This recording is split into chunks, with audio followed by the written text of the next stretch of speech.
Good evening and welcome to this event on protest, dissent and the media, organised by the Media Reform Coalition as part of the Writing on the Wall Festival. I'm Debs Grayson, I'm your chair today, and I guess I'm coming to this event with a number of different hats. As a researcher, I've looked at political organising and social movements. I've also organised and attended a lot of actions and had some run-ins with the law. And I'm also coordinator for a campaign called the BBC and Beyond Reimagining Public Media.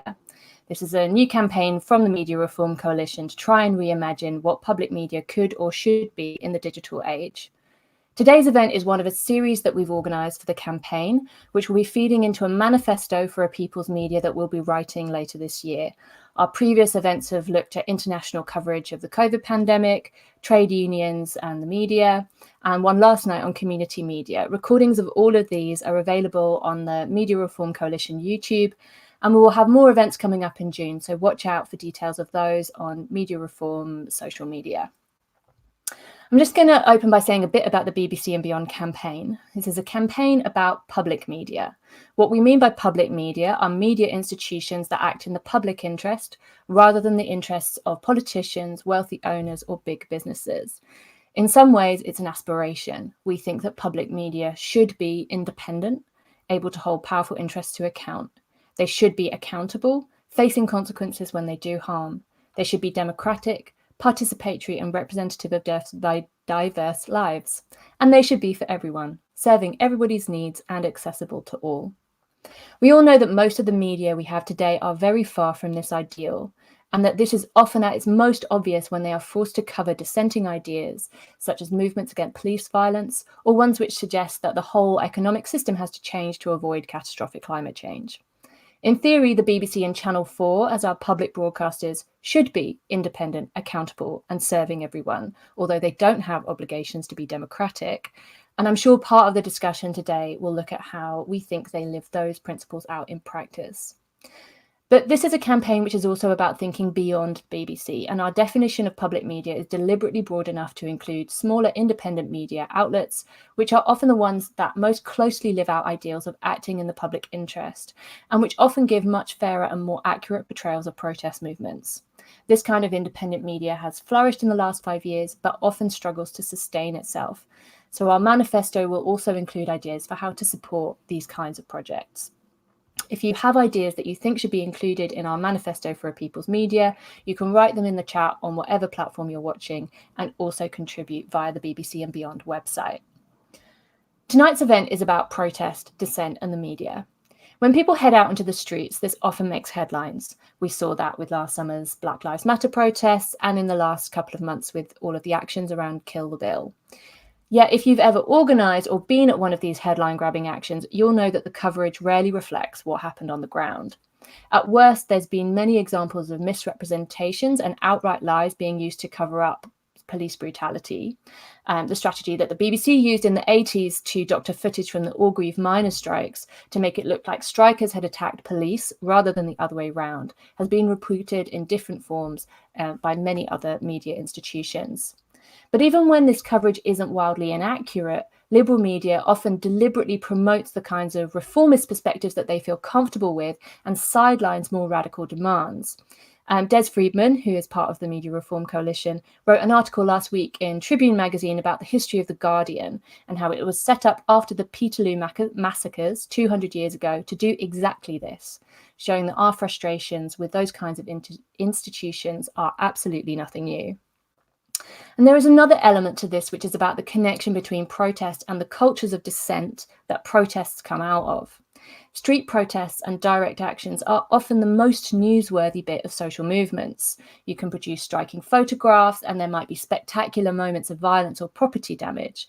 But focusing on the events of the day often just doesn't give enough context to help someone understand why people are angry and how the particular thing that has brought people on the streets that day links with longer-term social problems. We know what the problem is, but what's the alternative?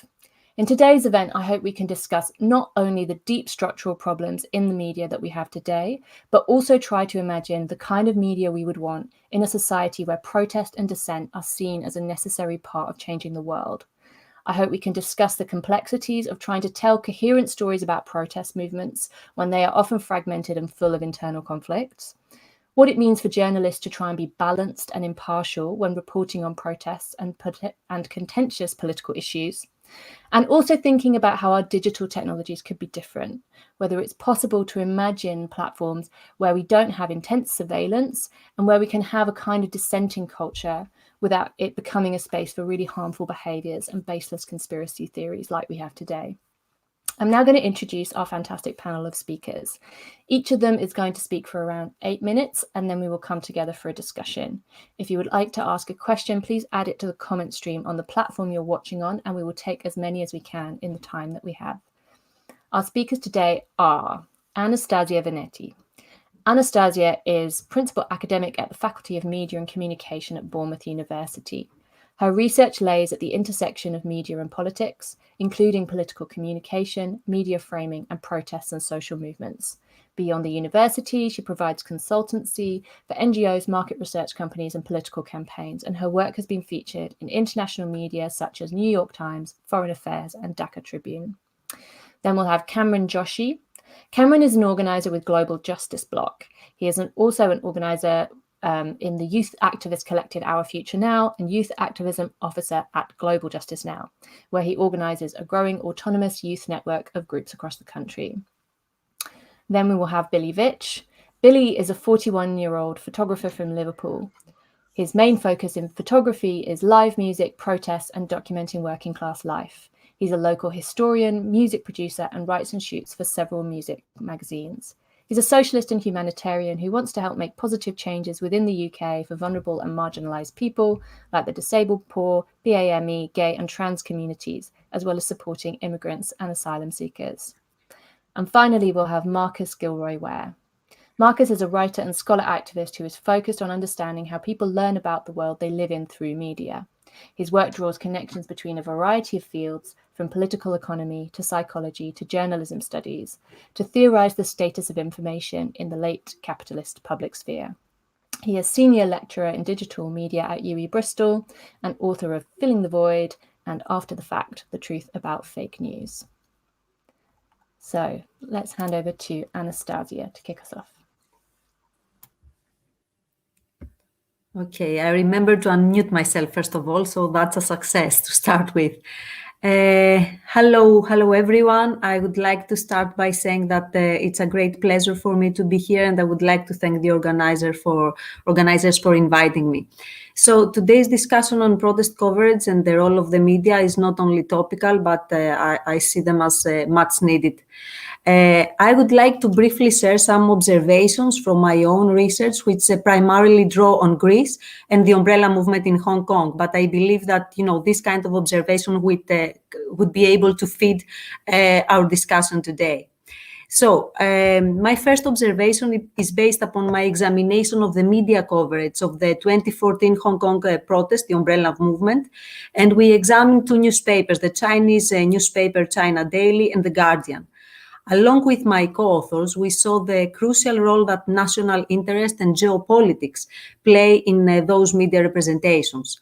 Our findings demonstrated that the media coverage of the protest by the two newspapers was reflective of the media systems in which, of course, those newspapers are functioning, as well as the distinctive national standpoints. So China's daily main narration was based on delegitimizing the protest, presenting the West as an accomplice, and safeguarding the government's interests. On the other hand, The Guardian adopted an overall positive stance towards the protest by insisting on the protesters' just demands and by highlighting the British contribution to Hong Kong's democratic heritage. The point, however, here is not about who loves or hates the umbrella movement, but it's more about to consider who was afraid of them and why. So that takes me to my second observation, which is about two other important factors regarding protest coverage. The first one is about the protest momentum. What we have found out by researching different kinds of movements across Europe is that in most cases, the bigger the momentum, the most difficult it is for mainstream media to overtly, at least, negatively cover the protest. That was the case with the Greek and the Spanish Indignados, a movement which had international impact and powerful momentum across Europe. The Greek media, as far as the Greek case is concerned, were basically forced to adopt a quite favorable stance given the massiveness of the movement, and also we need also to consider the need of the media to maintain their audiences, aiming to secure the best possible percentage in a continuously shrinking advertising market. Now, the second factor here is about media sources. Media tend to rely on official sources such as politicians or the police primarily, and they tend to ignore or selectively present protesters' viewpoints in order to marginalize protesters or to delegitimize the causes of a protest and subsequently to reinforce status quo norms. Obviously, and I suppose that we will discuss that in more detail later on, this has a decisive impact on how the protest story is being told. My third observation draws on interviews that I conducted with photojournalists who covered anti-austerity protests in Greece. So the photojournalists told me that they primarily need to capture images that satisfy the traditional news criteria, such as, for example, the magnitude of the protest, the banners and the slogans, and of course, images of violence, which, as they told me, these are the most sellable pictures. And I suppose that this last point also explains why traditional news media have consistently focused on the spectacular and the violence that might burst out on the fringes of a protest rather than the causes of that protest, as Debs also mentioned before. What is also of interest, based on the interviews that I conducted with them, is that they explained to me that once this initial phase is done, this kind of basic images, let's say, then they embark on a quest to produce more nuanced visual representations of the protest.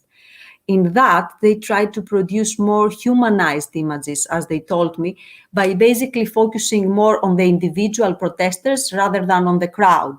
And by this kind of images, they are trying to depict the emotions of the protesters in order to tell a different story, and basically in describing through the pictures their anger, their emotions, their frustration, and so on.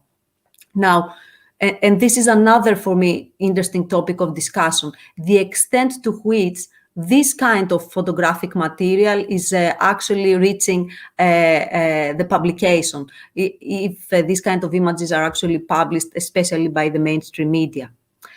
Another point, which for me is very important, and I found that in Greece, but it would be interesting for the rest of you to tell me if you have confronted that in the UK or elsewhere, is that what is the role of space while covering protest.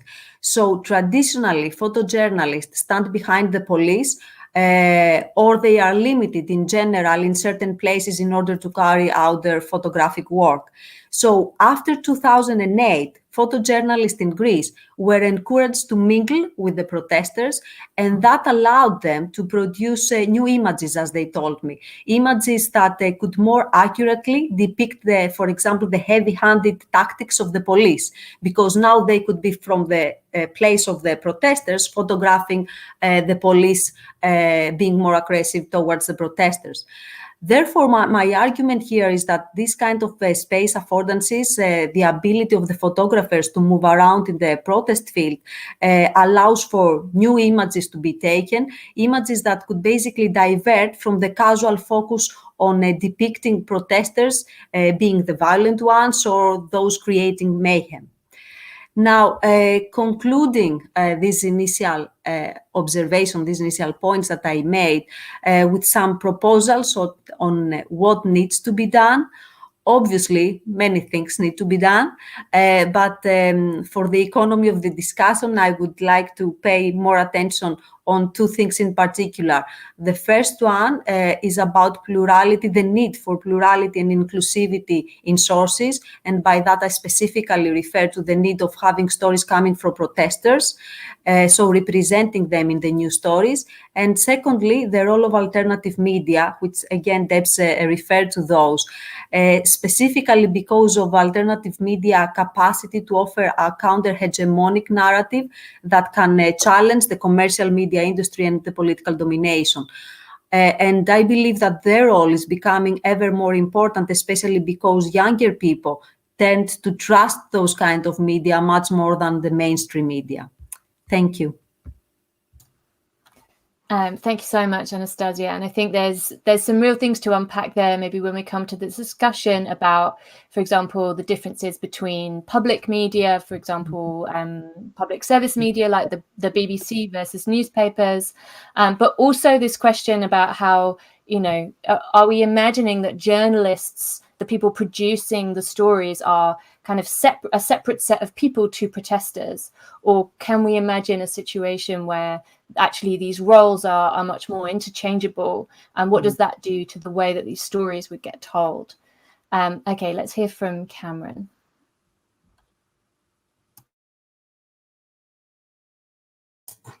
Hey everyone, I'm Cameron, and I'm not a media researcher. I am a climate activist. I'm an organizer with Global Justice Bloc, which is a climate justice direct action organization. But I'm also, I've done lots of different types of activism, so anti-racist activism, migrants' rights. I've been a youth organizer as well. And I've sort of been around the place. So I'm not a researcher, but I am someone who's been interacting with the media as an organizer for a few years now. And obviously I have major grievances with it. But I want to tell you today a bit about a major development, I think, in political activism over the last decade that I think has ramifications that could lead to a reckoning with the media as it is right now. I want to talk about problems with the media as it is, and I want to talk about a media as it should be and a mark of what a healthy media could look like when it comes to conversations around climate justice and climate change. So I think the place I really want to start is talking about young people. So as a young person and someone who is politically active with other young people, we have a particular political view of society as it is. And that essentially comes from the fact that our lived experience is one of a world which is unfair. So only over a third of young people can only get part-time work. 2/3 of all agency workers are under 30. So a lot of young people have precarious work. Our wages aren't enough to live on either. Baby boomers has 7 times the amount of wealth at age 35 as millennials will at that age. It's a rarity for people in my generation to have housing security. We are half as likely to own our own home as previous generations. In fact, 1/3 of our generation will never be able to own their own home. They'll rent their whole life. And I don't know anyone on the housing ladder personally. Our mental health is suffering because of all this, but we're also the most diverse generation in terms of race, gender, sexual orientation, and other things. And this means our understanding of systemic oppressions is far better than other generational groupings, for example, which you can tell because a lot of people in the Black Lives Matter demonstrations, for example, were young people. This generational cohort of young people is now filling climate groups across the country and has been doing so for the last decade. This generational cohort has led to a shift in climate activism towards an activism that is more justice orientated, that isn't just about changing what you consume, but is about social and economic justice and structurally changing society so that we can avoid climate catastrophe. And this is a more radical climate activism. But yet our young generation of activists and radical people and just young people with serious grievances in society come up against a media which is the exact sort of description of everything that we suffer from. It is a biased media. 1/3 of people in the UK believe that there are Muslim no-go zones. 1/3 of people in the UK believe that that Muslims are inherently hostile to the UK as a whole. These beliefs didn't just come from nowhere. They've come from an unregulated, insanely racist print and other forms of media that has been allowed to run rampant for a long, long time. And not only that, but we've come up against the media as activists that repeat the lies of police when it comes to protests and other things. So not just when it comes to Ian Tomlinson, who was killed by a cop, but the media front pages said that as cops were giving him aid, they were being showered in a rain of projectiles by protesters. The opposite was true. It's not just Jean Charles de Menezes, who to this day people still believe jumped tube barriers, even though he never did. They only believe that because the media repeated what the police briefed them with. And I'm not just talking about Bristol, which we saw this year. We had major protests against police brutality, which were peaceful, until the police decided to get violent. And the police briefed that they had shattered bones and punctured lungs, and it turned out to just not be true at all. But it was repeated all over the media, and it had already done its damage for the movement. But I'm talking about personal experiences that we have as well. So I was at the Sarah Everard Vigil, which is just down the road from me. I live in Tooting, and I was at a vigil, a peaceful vigil, for a woman who had been murdered by a serving police officer. And I saw police rough up people at a peaceful vigil. I saw them shout in the face of my friend, who's a tiny woman, 5'1". I saw them arrest people, speakers at the protest. And I didn't think that, oh, this is going to look bad. It is an indictment on the state of the media in this country that I just assumed that, well, this probably won't get much coverage, and they could do what they like to us. No one's really going to care. It's just an accident that exploded as it did. And young people like me were up against a media establishment that is structured in the exact same way that we face in all other economic sort of segments of society. It's filled with low-paid jobs and filled with unpaid internships. In the media industry, about 86% of internships are unpaid. So it's an establishment that young people who are growing up today can't get into. And this establishment is filled with a cohort of society that has no business running these industries. 51% of leading journalists are from private school backgrounds, and so are 80% of editors across the UK. And this has led to, I think, it's easy to see from this that no one really has confidence in the media establishment as it is right now, not just activists, in the fact that figures show that the UK media is the least trusted media in Europe. And, as a climate activist trying to break some reporting, honest reporting about the climate catastrophe and emergency into this media landscape, it can happen. But it requires a lot of sacrifice. So I think the best example of when we've been able to do this as a movement at large is Extinction Rebellion. It's a group that I have many problems with, but they did manage to get to the media quite well in 2019. And it seems that them, along with other groups like Youth Strike, led to an increase in the percentage of people across the country who rate climate change as a major concern for them, from 70 to 80%. And people's ranking of climate change as the most important issue to them went from 6th to 4th. So that shift came from just a 1.5, 2 week period in which the media reported on climate change a little bit, because there were major protests in central London that led to almost 1,000 people being arrested. That's a lot of sacrifice for 2 weeks of coverage for an issue that has so many huge ramifications for society as we know it.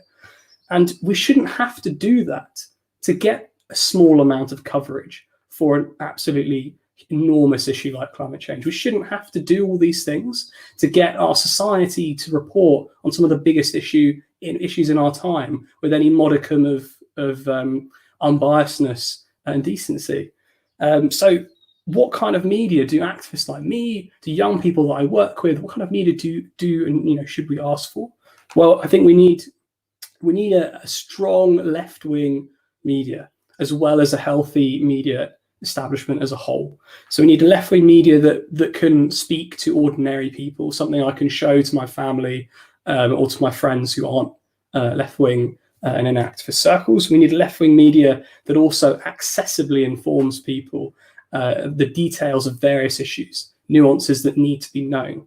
And we need a democratic and decommercialized media at that. We need to hammer the private school cabal that has so much influence over our media at the moment. We need to hammer them like Thatcher hammered the unions. And I think if I had one contribution to the idea of a manifesto for a better media, it would be that we don't just need a better media in the UK. Just as in climate activism, it's so important to realize that climate change is an issue which has global ramifications that interact extensively with the global north, global south divide.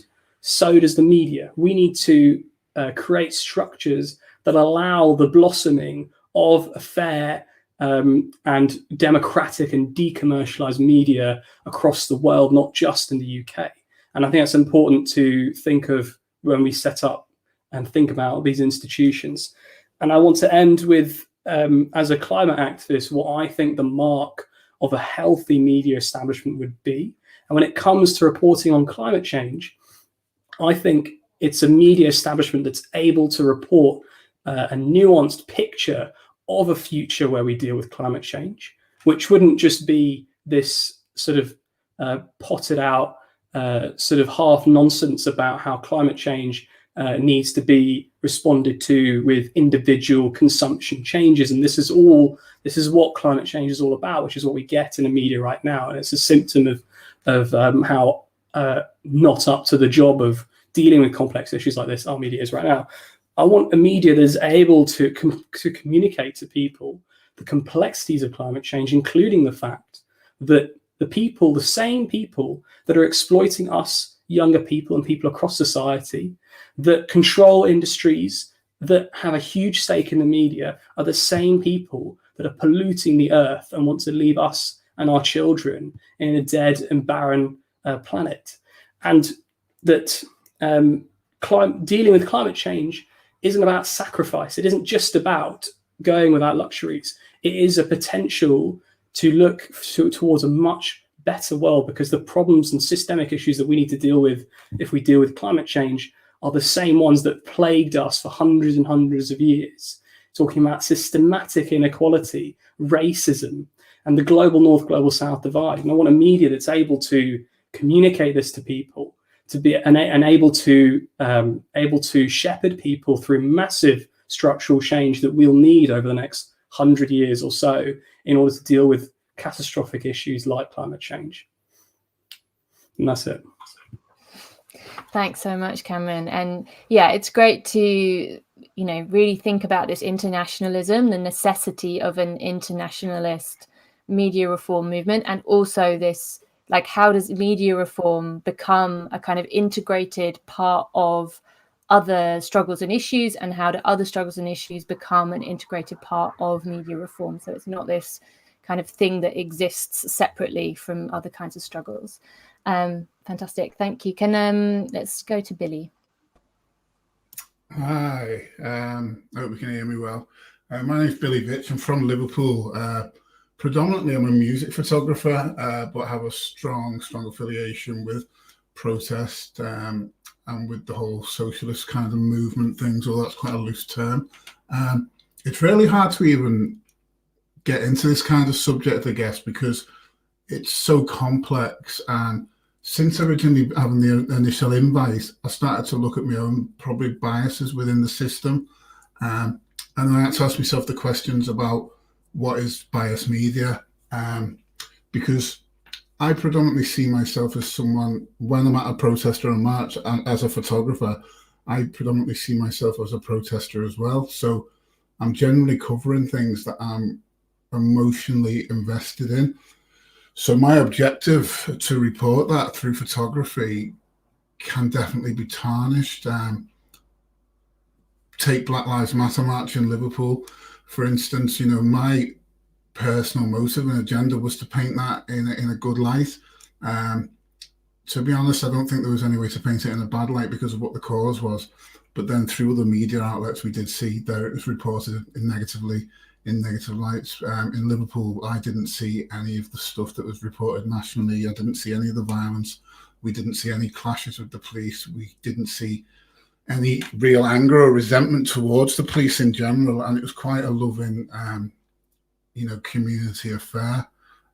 Nationally and internationally, how that was reported was how media's always chose to report things. And I think it's, important to touch on the stuff of where Cameron comes in about how biased the media is and structural racism within that.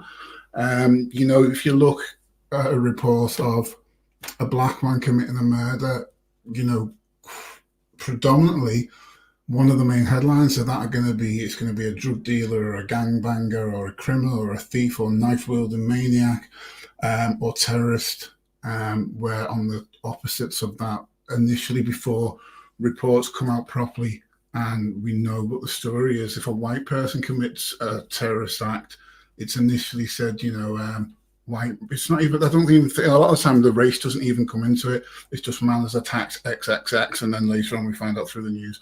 But the news media will continue to predominantly post that out as a white man with mental health issues. He was a good person. Everyone's surprised that he'd done this.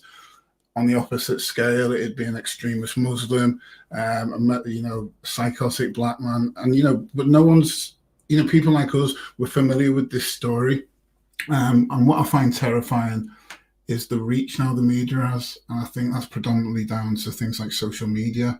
I think a lot of us use social media in an amazing way, and it's been amazing for a lot of us to learn about things that we'd never learn about, but it's also been massive for media publications, the BBC and other outlets, Fox News and things, to put out their narrative to a massive audience. I've read a lot recently around reading ages and things, and one of the predominant reading ages in Britain is somewhere between the age of 5 within the general public. Now, papers and tabloids like The Sun will write specifically for that age group. So people read slogans and titles. So all you have is a slogan and a title splashed against something. Black man commits murder, and that is enough. People won't divulge into the story. That's one of the problems. But with social media, the reach has become so big that people take anything that's said on social media by a predominant media outlet as the gospel truth. I think when we talk about how do we change this and how do we report objectively on situations without an agenda, it's going to be very hard, because media is controlled by several multi-billion-dollar corporations. And how do you even get a foot in the door with that? Because the general consensus is that the majority of public believe and trust the governments who are in power. So when Cameron mentioned about the opportunities for young people within journalism, that's where the answer lies for me. When I go to these marches, you do see one or two young people, but on a national scale, within the local media and on a national media, you don't see any young people reporting on it. You don't see young people from disenfranchised communities being given the opportunity to report on these things. So the reporting then becomes from a very middle class, Middle England, quite prosperous and privileged set of people to report on something that they fundamentally have never experienced in their own personal lives. So the same goes for central government. We have a government that runs a country that has no experience of living the lives that normal, everyday working class British people have. The problem there lies within, we don't have a voice within Parliament. We don't have a people's voice within Parliament. It's sirs and things. And the people who do have a voice, people like Jeremy Corbyn and Mariah Black, for instance, do get shouted down, or no one actually turns up to listen to them, and they become sort of a comedy act of Parliament. The media campaign against Jeremy Corbyn, I think a lot of people would have voted for his policies had we not had a media campaign against him. If it had been someone else with the same qualities and the same ambitions and the same ideas within his media campaign and the things that he wanted to change within central government, most people would have signed up for it. But they hated him before he even started because of the amount of money that was pulled into this hate campaign. Talking about biased media, I notice more and more and more that local media is becoming so much more political as well. Several local media outlets are getting a bigger stage, again, through the use of social media. They would never have had those platforms. So where do we start to find a door into this as younger people or people from not so privileged backgrounds to say our stories? Something I will touch on again was, how do I objectively shoot a protest or something without becoming biased? Because, when we have marches from Britain's First and things, I'm aiming to make sure that these people are painted in a bad light. But then, because of my own personal and emotional investment within this, it is very hard for me to be objective and try and paint this in any good light. How can I see any good within that? But then with that, how do I provide an income for myself? How do I support my family? How do I support my business? If I'm not shooting things that are edgy, if I'm not shooting violence, if I'm not shooting black eyes, if I'm not shooting fights, how do I get a paycheck at the end of the week? So there is definitely a bias that comes from that, but I think there's a bias that also comes from fear of being tarnished as well, and putting into a bracket of being someone who's a troublemaker, someone whose work's not to be trusted because he's only very left-wing and things. So in that, there's fear, you know, because we become punishable by speaking out. And I suppose that's the whole dissident thing, isn't it? That historically within societies, you know, we don't have martyrs in Middle Eastern countries because they weren't saying things that upset central governments. And I think we have a degree of martyrdom within this country, and people are very much hung out to dry within the whole cancel culture thing. Social media is a terrifying tool because the reach is so big, and the consequences of such a small thing being said against someone can discredit someone completely and destroy the whole business and the whole livelihood. That's pretty much where I'm up to with it. I'd like to hear everyone else's thoughts on the things we've been discussing.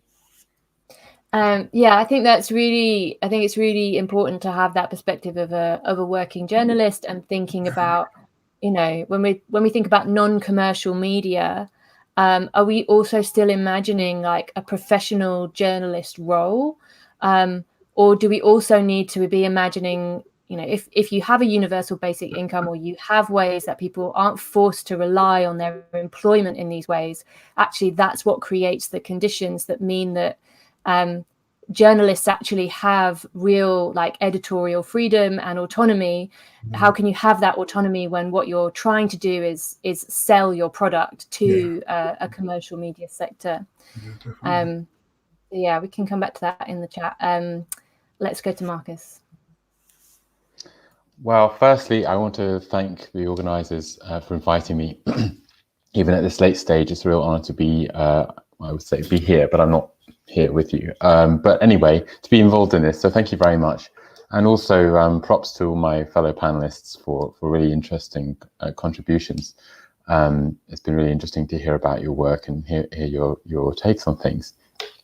I suppose because I'm coming at this from the late stage, I've been trying to kind of make some notes on what you're saying and kind of respond to some of that, and just bring some of the things that I also cover in my own research into this.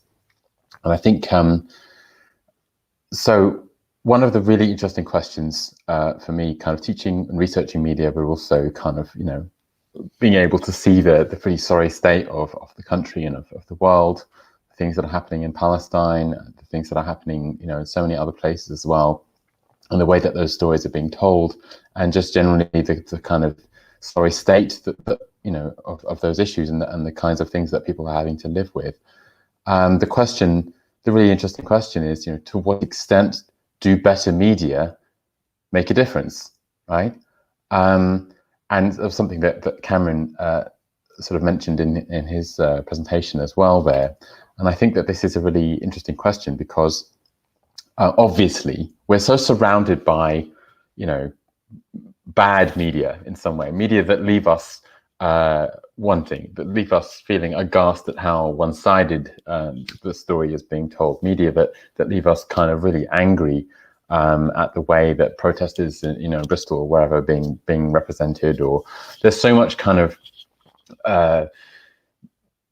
outrageous media and biased media and all the rest of it, that we sort of look at that and we think so many of these issues that are being represented in this way perhaps would be better if we represented them a different way. And so what we really need is better media, and many of these issues might go away. And I think that that's definitely true up to a point. And obviously this is the Media Reform Coalition, like this is what we're here to talk about. But I also want to kind of perhaps offer a provocation to the panel and to the audience, if you have things to say as well, about how we resolve that in a kind of a nuanced way, and how we kind of resolve the sort of balance between sort of, yes, we do need better media, and actually kind of the sense that media are not central to a society. And I think in a way there's a sort of a symptom that I often note in these things, which is that not by these things, I mean these kinds of when these kinds of questions are raised around, when we are so disempowered on the left, we have so little agency really within the political sphere, and we've had so little power and agency for so long, and so many of the values that we hold dear, like solidarity and fairness and egalitarian principles and those kinds of things, they're so kind of trodden on in the world that we would sort of retreat into a mode whereby making media, making representations, doing communication of those issues becomes the one area where we can actually still have some kind of agency. And I think we can, and we must, and we should. But I also just wanted to kind of, as a starting point, just offer a provocation around that, because I want to ground that in a sort of political, and an economic and a psychological reality, which is there as well. And I think it's kind of really important to bring all of these factors together. So, I mean, let's talk about, mainstream media journalism to start with. I've been teaching journalism a long time. I used to teach kind of in quite an elite institution, journalism school. A lot of people would graduate from that program and go straight into the broadsheets and those kinds of things, or straight into Sky News. And now I teach at UE, where we have all sorts of different kind of things that the students go on and do, and it's a really kind of engaging place to teach as well. But the whole breadth of that is one in which you see kind of, I think particularly when I was kind of where I was before, you see a sort of glimpse into this kind of elite media world. And although often the way we talk about media and mainstream media is often kind of bordering on the conspiratorial, what's really important to remember is actually that in a way we have an even more troubling picture there, that there isn't a sort of like set of editors kind of sitting around and thinking, well, how can we misrepresent these protesters and make sure that the issues that they're protesting about are kind of, distorted. But actually that it's a sort of sense that if you have simplifying, complacent journalists who are not really interested and don't have the lived experience, as Billy said, and then you have an audience who are also, for whatever reason, partly kind of simplifying, complacent, and don't have that lived experience either, or are missing out on something, then you sort of have just a cycling of this kind of poor coverage, which is sort of self-reinforcing over the longer, period of time. So just changing it ceases to be a kind of a fix that we can just implement. There is no app, there is no simple kind of solution to that. It becomes a question of like, well, how deep down do you have to go in a society before you can actually have a media that would be dealing with those issues properly? It turns out that you don't just have to deal with the media, you have to deal with all of society, and suddenly that becomes very sort of daunting. But there's, this kind of sense of I mean, the scholars call it cultural hegemony, but the sense that actually there's this way in which we're sort of led by cultures that have many more kind of cultural factors that have many more causes than simply what we see in the media. It means that we have to really be thinking about a kind of societal change, which is not necessarily started with the media. Although, of course, that does have a role to play. The second thing, sort of in relation to that, sort of going a little bit away from mainstream media, I think that's important is this sense of, well, actually, you can have your newsrooms and you can have your newspapers and you can have all of the kind of traditional forms of how we might convey information to a public, to an audience, whatever. But actually, I'm not so sure that those things aren't in some way really just a sort of performance of something in the past, from the past now. And that actually, if you want to be communicating with audiences about issues that matter, then you're functioning in the attention economy now. And that means that you have to consider all media, and you have to consider all the different motivations that people have for using media. a lot of the time people are not using, for instance, their Instagram or their TikTok or even Twitter to be informed. It's not information that they're craving or seeking. And so actually, if their motivation is something else, maybe they had a really long day, they would do shift work, they work night shift, they do something else, or they whatever, you've got to kind of actually be ready for an audience that are not information hungry at all, and might be kind of seeking, entertainment or seeking distraction or seeking something else like that. And that changes what kinds of messaging you can use as well. Then, of course, we have the whole debate around filter bubbles. Actually, the whole kind of idea of a filter bubble is sort of, in a sense, it's a good example of somehow the kinds of stories we tell about the media are also wrong, because there's very little evidence that filter bubbles and echo chambers really exist. In fact, there's some evidence to suggest that you're exposed to more, in terms of political discourse, you're exposed to more variation in opinion in social media than you are in other areas of the media and other areas of social life. But there is, on the other hand, a broader type of kind of self-selected personalization, which is what is sort of called in the scholarship, in which it may not be political opinions that people are seeking out, but in terms of the kinds of content, and I even hate, the use of the word content really, but the kinds of things that people are finding and coming across online, the kinds of media that people are engaging with are not, they're being selected on a basis other than, what might actually inform people or get them to understand an issue better, that really isn't the driving force. And so that, again, conditions, I think, what the challenge really is. Finally, as I think Cameron mentioned also in his piece, but, journalists are the second least trusted profession to tell the truth after estate agents. And so there's a really big problem around trust in our society. And, this is actually, again, a very broad issue. So you see the same issue and sort of accusing journalists of being fake news, even when their coverage is entirely accurate, which is seldom is, but sometimes it is.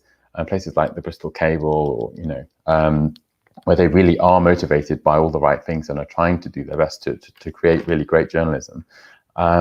Even then, those things might not be believed. And they're not believed because there's a much bigger problem in the system that, again, has really nothing to do with the media. People are losing faith in, there's a huge problem of vaccine hesitancy right now, for example. Right now, what does that have to do with the media? Ostensibly nothing to some people, but actually it's because people have the same feeling that the system doesn't work for them, doesn't stand up for them, doesn't help them. And so, that also affects the kinds of messages that are communicable through these various different types of media channels and institutions and so forth. Because even when you are somehow creative and completely kind of objective and, equitable in every way that you make your media, that may fall on deaf ears, or it may produce even more of a sort of reactionary impulse in your audiences, because they feel that that's somehow not doesn't fit with the kinds of trust that they're willing to kind of place in the system. So these are all kind of pointing out problems. I think there are obviously solutions as well. I think we need to kind of, one of the things we can do is be working to help to boost literacy around some of these broader issues around, economic base and so forth, and getting people kind of thinking about the ways that things connect up a little bit more. Some of my work is on conspiracy theorists, and one of the kind of annoyances I have is that at least, although they're pretty much wrong about everything, at least they are still thinking about how things connect, how this is relevant to that, which very, very few people otherwise are willing to do.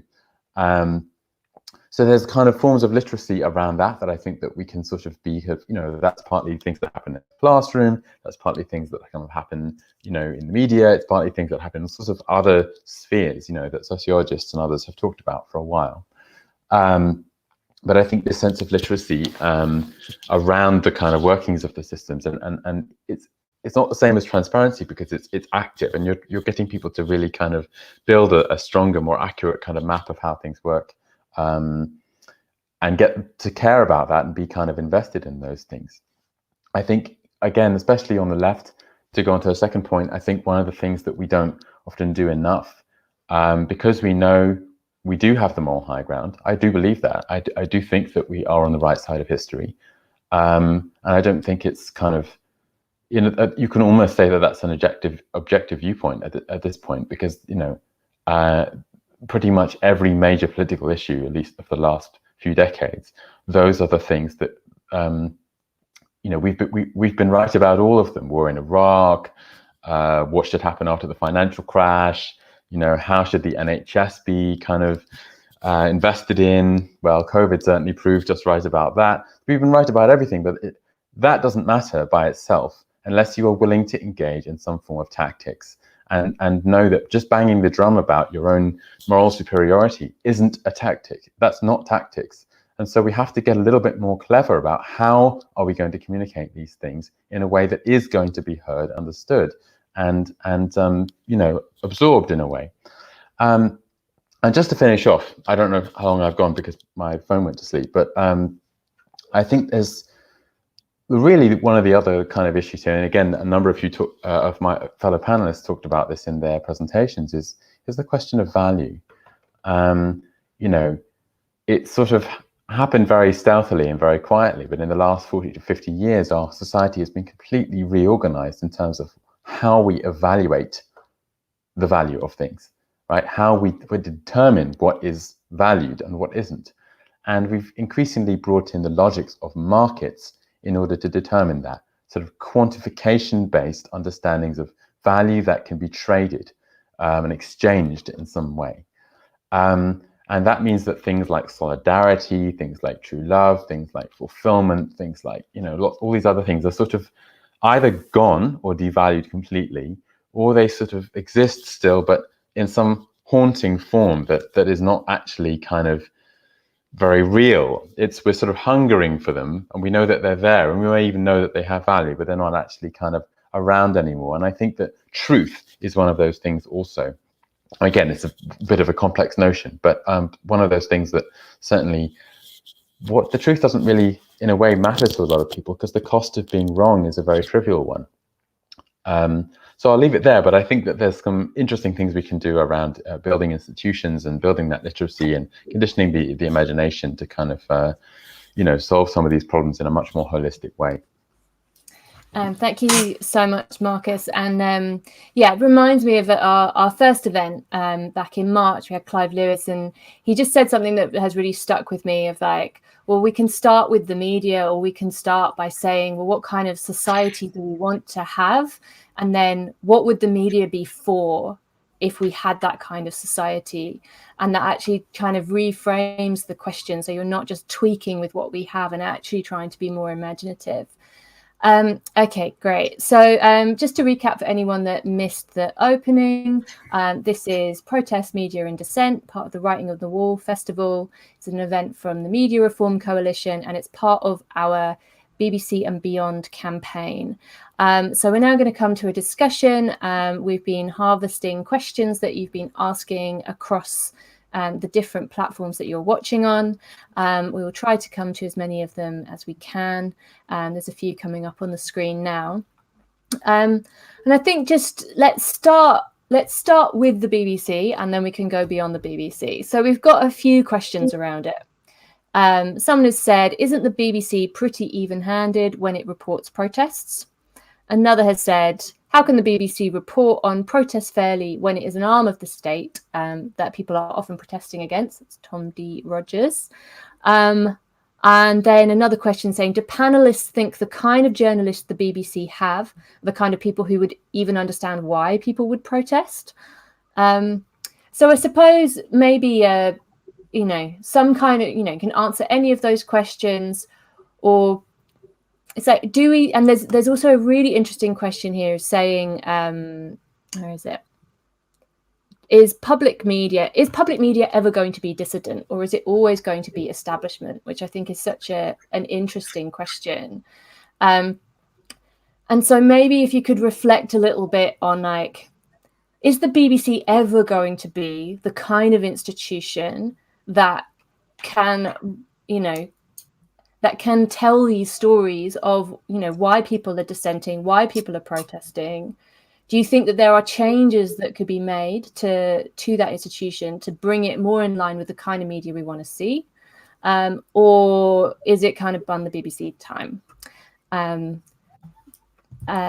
Who would like to start? I kind of think with I'm getting some feedback. I kind of think that the BBC issue is one of the issues at play here is what is the payoff for the BBC to become more dissident, because multi-million, billion-pound corporate industry that based on money and finance and profit, if you take that away, what is the point for the higher ups to even report if there's no financial gain from it?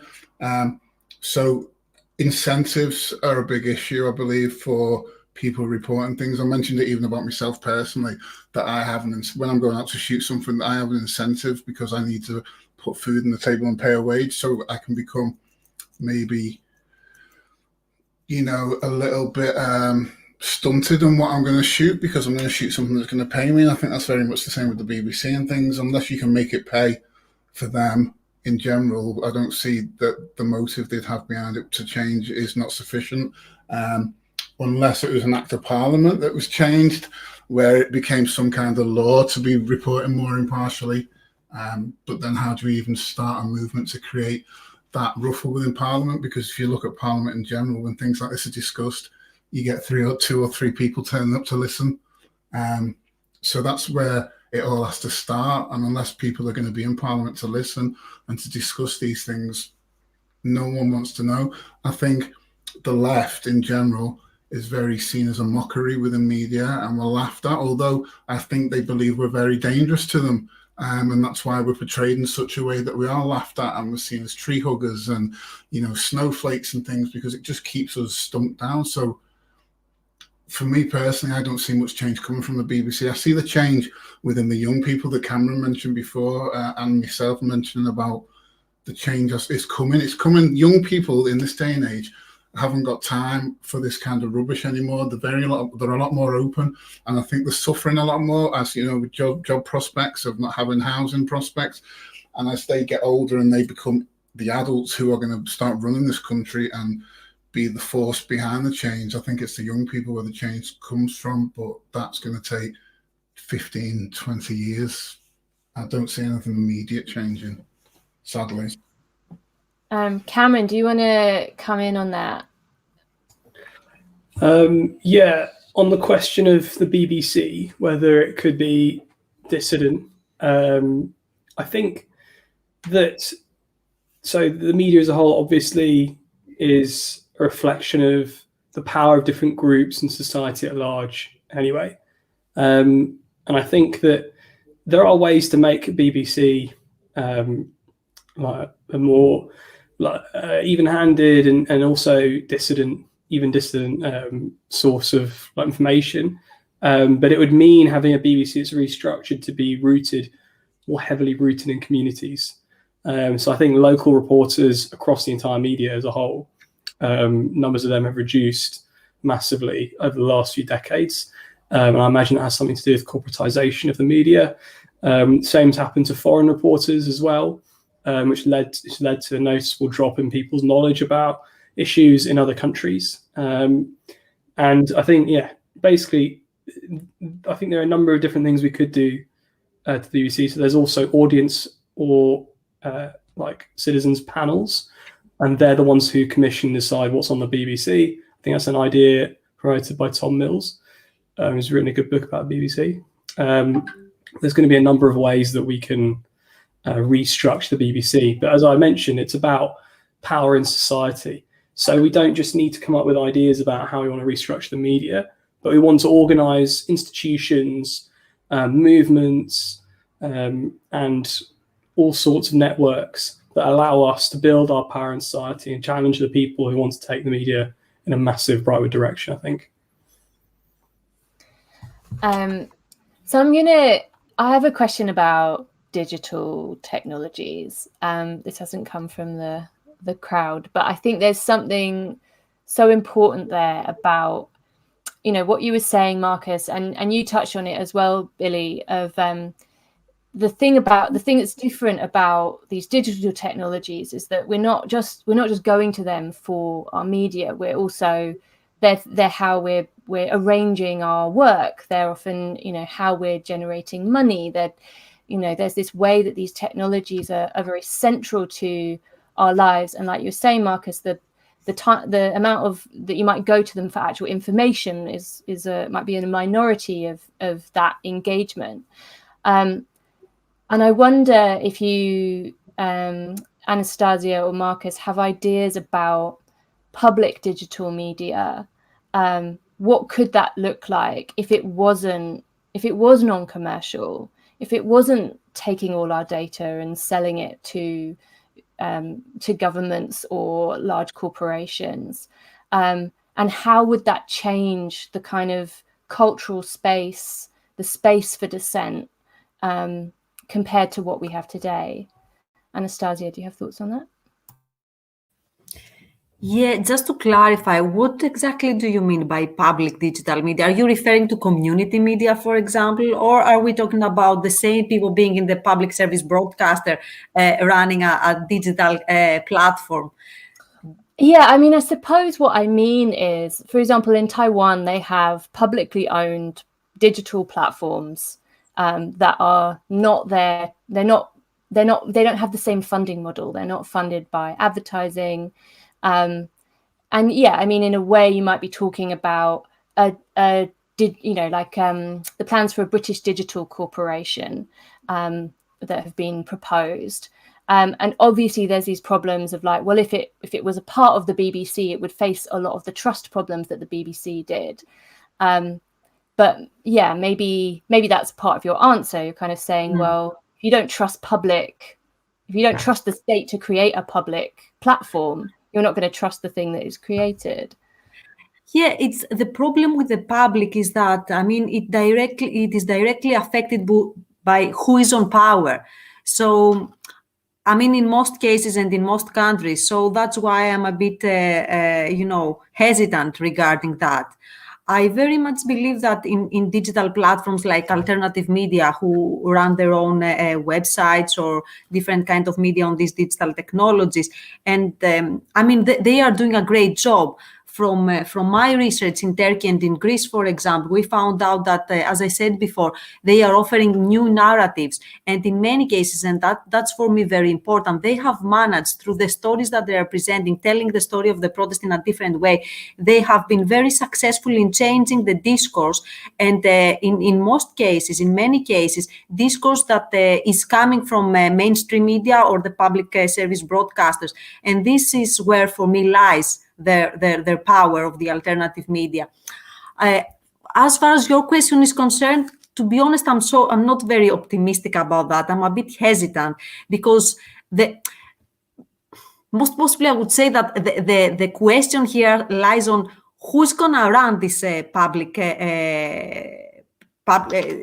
different kind of platforms on who are going to be these people who are going to, decide the editorial team, for example, because if these are the same people with the same, let's say, vested interest or a specific ideology, then I'm a bit hesitant of, the success to going more to the left, or if not to the left, like telling the story of the protest in a different way. I don't know. Yeah, I'm hesitant. And that, if I want to give a short answer to the previous question as well, to what extent the BBC or other kind of similar public service broadcasters can become dissident, I would agree with Billy. I think that, it really depends on the kind of newcomers, the people who are coming to work there, what kind of ideology, what kind of state of mind they've got, how do they want to do the work. that would be something that possibly could change the way the stories, different kind of stories are being told. But that would definitely take a lot of time. And I think that another component that would play a vital role in doing so are the universities. It's about education. I mean, what about the future journalists, those people that we educate? Marcus referred to these people and the different kind of programs across the country. I mean, if these people, they enter the job in a different state of mind, that would make a difference. And I can give you an example for that, which is to a certain extent related to education, but to the different state of mind. I mean, one of the reasons why, at least in the photo reportage, the photographic coverage of the protest in Greece, there is some kind of change, is exactly because we've got a lot of newcomers. So a lot of people from a lot of anarchists have actually entered the field of photojournalists as professionals. They followed specific courses and then they became professional photojournalists, and they're approaching the protest in a completely different way. And I think that's my last comment. That also is linked to some of the questions that I saw, that, you know, these people, they know more why these people are protesting. And I'm not just referring to the anarchists, of course, but a lot of newcomers in the field, they've got a better understanding of why these people left their couch and they went on the street, why, protesting about anti-austerity measures is important for my life and for my family's life, and it's not something which is a distance for me. Or similarly for the climate change, why we need to do something now. So these people have a better understanding, and I think that this kind of understanding is depicted, is represented in their work, either this is about a journalistic piece of work or a photojournalistic piece of work. Great, thank you. And Marcus, did you want to come in on one of those questions? Yeah, I mean, I don't want to kind of, the other panelists have already said a lot of what I would say. I can, agree with everything that's been said. I think, as far as when will the BBC ever be kind of, I think the word used was dissident. I mean, I think the answer to me, I'm afraid to say, is no, because I think that's, in terms of the BBC, not the role that they play. And I think the reason for that is exactly as Anatasia said, the word is power, and then the world that we have built, we're trapped between, a sort of governmental political world, which, as we know, Eton is by far the most overrepresented school within the kind of front bench and the cabinet and so forth. And that seems unlikely to change given the kind of enduring popularity of this government. And it's a pattern that we recognize from, many other eras as well. So is our government, in terms of publicly created institutions, going to help us? No. So then the older alternative would be the private sector. Obviously, that's not public media in a way, but there's a lot about what you see on digital platforms, Facebook and Twitter and so forth, which, although they are very sophisticated private surveillance infrastructure, is public in the sense that it's members of the public engaging one another, and the conversation itself is public. But is that a workable model? I would say that's not workable either. So the question is, do we have something else which is neither of those two? And the answer is actually, yes, we do, but on generally a smaller scale. So we have, there's lots of really good examples of excellent media being created, but it tends to be kind of, from smaller organizations that have a bit more editorial freedom, that have cultivated audiences over time. I'm thinking, Open Democracy, these kinds of organizations who sort of have gotten very good at being that for us, even if there's, it's basically 8 full-timers or 12 full-timers, or they're quite small organizations. So I think once you have something that's as big and powerful as the BBC, it's either going to be very linked into those infrastructures of governmental power, which, as we see from the Greensill or many other scandals, is not really on our side, or the private sector, which, as Chomsky and Herman showed in the 80s, is basically even worse. So I guess that kind of answers both questions, really. But I'm sorry to be pessimistic. I do think there are green shoots, and I do think there are reasons to be hopeful, and to, there are things that can and should motivate us around building media. One of the things, if I could just finish, I'll say one last thing. Friends actually roll their eyes at me now when I say this, but I think, media work best when they're kind of accidental and spontaneous and from the bottom up, and just people are sort of spontaneously kind of being curious and following the things that they're curious about, and also being creative. And I just really think that every human being has curiosity and creativity, and those are things that we can work with. And one of the places where, surprisingly, I do see them represented quite well is actually on TikTok, which I joined under lockdown, the first lockdown, for research purposes, but have been kind of, treating as a research subject since then and looking at. And there's a huge amount of really quite sophisticated and interesting stuff being generated on there by all sorts of, experts in the field about things to do with vaccine hesitancy, Israel, Palestine, American politics, all sorts of things. Very creative, very funny. Yes, of course, it's still part of a private surveillance infrastructure. It just happens to be, Chinese rather than American. But in terms of the kinds of work that people are doing there to sort of educate one another in a very kind of much more cooperative and creative way, that's indulging people's curiosity and need to be entertained as well as their need for information. I see, a model there that perhaps could be replicated in other places also. Yeah. But I guess it's like, well, could that be owned in a way that means that then there's potentially, it's possible to have some accountability around, the content that stays up and the content that gets removed, and maybe some way of figuring out a way of regulating an online space that means that it doesn't remove, the sex workers and the black radicals and leave the Nazis up, which consistently the regulations that we currently have do. Okay, I just wanted to clarify as well that the question, I kind of lumped it in with the BBC ones, but the question was, is public media ever going to be dissident rather than the BBC? And I think that's also where, as we're trying to imagine this more expansive definition of public media that then would include things like the Bristol Cable or the Ferret in Scotland. I don't know if you saw, but yesterday, they had people on the ground at that amazing protest where they de-arrested two immigrants who were being detained. And so I think you're right, Marcus, that when you look kind of look at these smaller scale things, you maybe start to see the possibilities. And I think that's then the question of like, well, if that scales up to the level of the nation, is it possible for it to maintain that level of kind of integrity? Okay, we're coming to the end, so I'm just going to read through some of the other comments, and then come to each of you for a closing remark. So someone has asked whether there are ways to effectively protest without actually going out to protest, whether the panelists are concerned about the proposed laws to make protest effectively illegal or the kill the bill stuff. Comment saying the Daily Mail is the best protest reporter because they do all the best photos.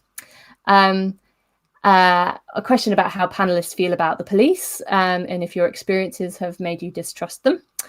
And an interesting question about, do you find protest reporters find it all a bit of a jolly, that they, because they know that they're not going to be harmed by the police, although at some protests recently reporters have been harmed by police.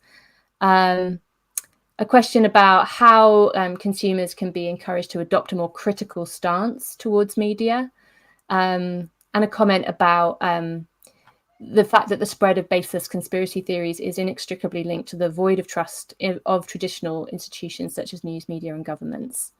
So yeah, I'll just come to each of you, and if you have a final comment or a thing that you would want to throw into the manifesto, or one of those things that you wanted to respond to, it'd be great to hear that. Should we start? We'll go in the same order as you spoke before. So Anatasia, start with you. Yeah, okay. Could I comment to one of the comments that we've just heard? Yeah? Yep. Okay. So I would like to comment on the point made about reporters finding joy in the whole photographing and participating in the protest, not just the photographers. I would agree and disagree. I mean, from my experience, having talked to many of them from different agencies, from Agence France-Presse to Reuters and many others, I mean, there is some truth in this argument. They were telling me that, this kind of adrenaline that is happening in the field, it's something that, I don't really think that like is the right verb, but I'm not, I cannot really find another word now. But it's something that, it is of some kind of interest. Nevertheless, I totally disagree as far as, reporters not being harmed during protests is completely untrue. I mean, different kind of organizations like Amnesty International, Reporters Without Frontiers, they have extensive reports about how heavily reporters have been injured throughout, doing their job on the field. So that is definitely not the case. And sometimes, I mean, and from my from what they have told me, sometimes it's extremely dangerous for them because they are not just afraid of the police, but sometimes they're afraid of the protesters as well. Especially, and this has been discussed before, because some of the journalists, not so much the photojournalists, at least that's the case in Greece, but more the journalists are considered part of the establishment, so they are part of the media, which are not in their side, at least in general terms. So that is my point as far as this is concerned. As far as the laws, somebody also referred to the laws, the Kill Bill. Unfortunately, I think there is a trend in most European countries, especially those governed by conservative governments. For example, a month ago, there was a similar law that came out in Greece, and we had protests about that. A law that wanted to create conditions so as to deter protesters of actually organizing a protest with very high fines if you disobey this law, as well as, really limiting the role of the media in order to cover. So I don't want to sound optimistic, but, these kind of legislations that are coming out in different countries in Europe, they are not, make us be very happy about or very optimistic. And I don't think that this is something that will stop. At least not as long as, conservative governments are in power in most European countries.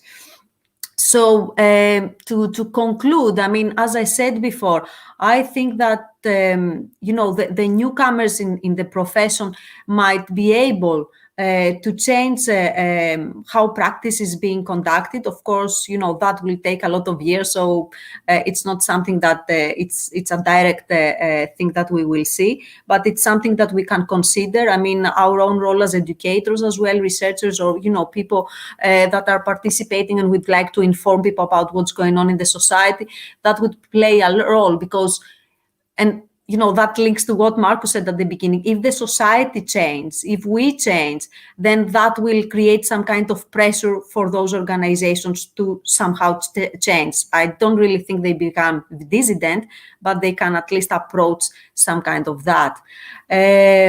So more stories that need to be told on the part of the protesters to better showcase and illustrate the causes of the different kind of protests around the world. And possibly that idea that Deb said about the public community, I mean, it really depends how one conceptualizes public here and how that is operationalized in the context.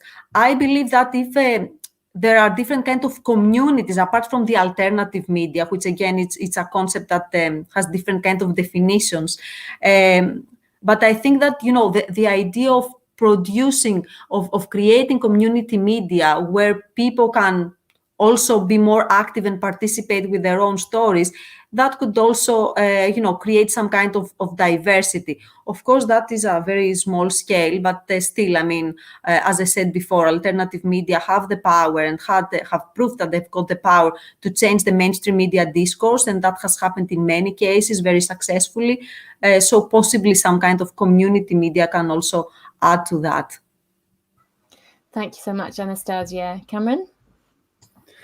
Yeah, I mean, someone in the chat has just mentioned Novara Media. I think that's a really good example of really good media that does report on things mainstream media doesn't, and from an angle that other organizations don't. And I think their subscriber model is a good idea as a basis for other types of media, F media. But I think in terms of establishing like a fit for purpose media for the 21st century and all the crises that we're going to face in our lifetimes, I think we've lost the opportunity to think carefully about how we would design, or we haven't totally lost the opportunity, but we shouldn't focus entirely on thinking about how we're going to design a system from above. I think we should be thinking carefully about how we can demand a system from below, and how we can just set up versions, for example, of Novara Media that establish a diversity of outlets that people can use, that establish like a high quality of content. And I think, we have to, remember that if we don't pull the money, organize this and do it, no one else is going to do that. Thank you, Cameron. Billy? Yeah, there's a few things I was going to touch on, especially like what Anatasia was saying around, do photojournalists find it a jolly to go on to a protest? As I said, a lot of the protests I'm always emotionally invested in anyway. So from, to go into a Black Lives Matter march, or even to go to a march against austerity, or a protest around, immigrants coming into the country from like Britain's First. For me, it's an emotion. It's a massively emotional thing, but also as well, it's like at this day and age, I don't feel, why should we even be in this position where I'm having to go with that to do that anyway? So for me, it's quite a very sad, somber occasion, and I don't feel privileged, and I don't find excitement in it. I find heartbreak in it personally. And then to have to document it as well and be open to abuse from both sides, to have equipment that I use for my job, which costs thousands of pounds, and I'm not a millionaire, to be potentially smashed or broken within that is not an exciting thing. When you say reporters turn up suited and booted, I can't really say of any instances where I've seen reporters turning up suited and booted. I'm usually dressed like a normal person, a pair of trainers and a pair of jeans and a t-shirt. So it can be a terrifying situation, and to go into that with anxiety and fear and trepidation, to report as well and try and report impartially, is a massive responsibility, and it weighs heavily on my mind. So I don't find it a jolly at all. I don't know if others do, but that's never been my experience. I'll finish on, the government trying to remove the right to protest. It's a terrifying thing in itself, and it really harks back to Nazi Germany, and some people might find that an extreme comment to come from me. But if you remove the right to protest, you remove every single fundamental right to humankind, because we can't protest or question anything that a government does to us. And we've seen time and time again that this government is not working for the agenda for the people, or the average working man or woman, or for trans people, or for black people, or for disabled people, or for poor people. And if we do not have the right to stand up to that, how do we even begin to solve some of the problems that we have? So that terrifies me. Do I think it'll happen? I'm still in the place of I don't know. I hope deep down inside that the general public will find this so distasteful that they will continue to protest against any law that's passed. But then time and time again, we see that we have a very subservient, quite laid back, relaxed society. And I think until people have things happen to them personally, or it affects their own personal life or the personal life of someone that they love, I think it's going to be very hard to get people out on the street when people are so invested in their own personal lives, as opposed to the life of Tom, Dick and Harry. I spoke to a woman today about voting. It was the woman who gave me the COVID jab. And I said, I was always told to vote for, not yourself, but vote for, if you know someone who's marginalised or vulnerable or poor, vote in their favour. And I think that's when we're lacking in society, which is empathy for the common man and common woman. Yeah. Thank you, Billy. And finally, Marcus. I feel like quite a responsibility to be going last here, having the last word, especially when so many wise things have already been said. Again, I don't think I can add anything as far as what's been said, as in terms of kill the bill and these kinds of things. I don't trust the police, and I never will. But I also know that actually there can be in some societies, including perhaps this one, even worse entities than them. My recent experiences of talking to the police in Bristol, where I live, about what was going on with the protests and their violence, did not reassure me one bit. But I go back to what I said before, which is that this is a huge this is a completely societal issue. We're faced with a kind of extremely culturally divided situation at the moment within our country, and I think other places. France has its version of this. United States have their version of this. And that's what we need to be kind of meditating on and thinking about. But on a more positive note, I'm not known for my love of the system or my positivism. In fact, I wrote quite critically about that in my last book. But I will say that actually, I think voting really does matter. And the fact that the Greens have pushed up in the last most recently in the elections, pushed up from fourth to third and overtook the Lib Dems, I think is really heartening. I think that actually, in terms of kill the bill, why are we even talking about this? Why is this even possible? Why is this even happening? Because we have a government with a huge majority. Well, actually, the government we have, only 29.3% of the electorate voted for them. That's 45% of a 65% turnout. So that's not very many of us. The winner really is apathy and non-voting. Is that other 35% that didn't even turn out, right? So actually, yes, we need probably to inspire those people or whatever, to give them something else to hold on to. But the issue is something broader. And maybe that's where we can be thinking about media a little bit, not as a cause, but in terms of the things I was talking about earlier, creativity, curiosity, the kind of, I think, human desire to belong, and the kinds of solidarity that can foster. If these things are sort of growing naturally a little bit like moss on a log, right? They're kind of there because they're part of our humanity. We don't need media to necessarily be standing up and promoting them or standing up and promoting our values. We just need them to be like less cynical, less not killing those things all the time, not repressing them, shutting them down, making fun of them, pushing them away, but maybe just kind of allowing them to grow up a little bit more because they are there. And I think that if we can, the question about photographers having a jolly is a bit surprising to me, because I haven't seen any of that either, and I think that that's a rather privileged question. Maybe there are some sort of bourgeois people there who think that they're photojournalists in a very romantic way, and are there knowing that they are not going to be the ones on the end of a police baton. But that is not what I saw in Bristol at all. I saw police dogs, I saw horses, I saw people getting smashed in the face with shields, and none of them started that. And they certainly, even if they were there for a jolly, they won't be there for a jolly next time. So I think, within all of these things, you have a kind of a bit of maybe perhaps a class divide or a powered versus disempowered divide, and you have the sense that perhaps those in power are kind of always shutting down and discouraging the things that will make society better for the rest of us. And all we need to do is to find a way to kind of to just kind of push back against that a little bit, push the needle in the other direction, and then it'll be us electing the government, and then we'll be able to pass the bills that we want, and it won't be things like kill the bill. So that sounds like a sort of terribly liberal don't rock the boat thing. It isn't. I want us to rock the boat, but I think that also we can start with the very little amount of power that we have and still get somewhere.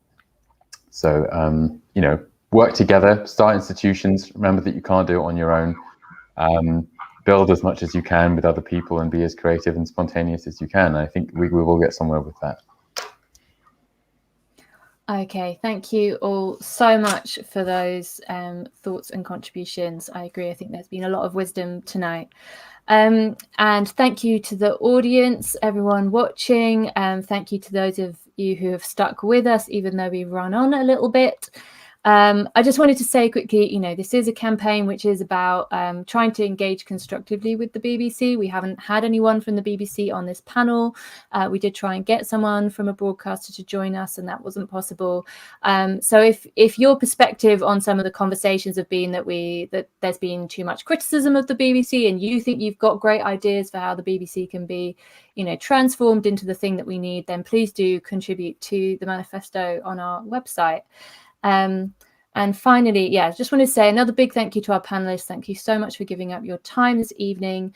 And a big congratulations to all of us, because for the second time in a row, we've had an entire event where nobody has spoken on mute. Do keep an eye on the MRC social media channels, where we will be putting up information about other events coming up in June. And good night.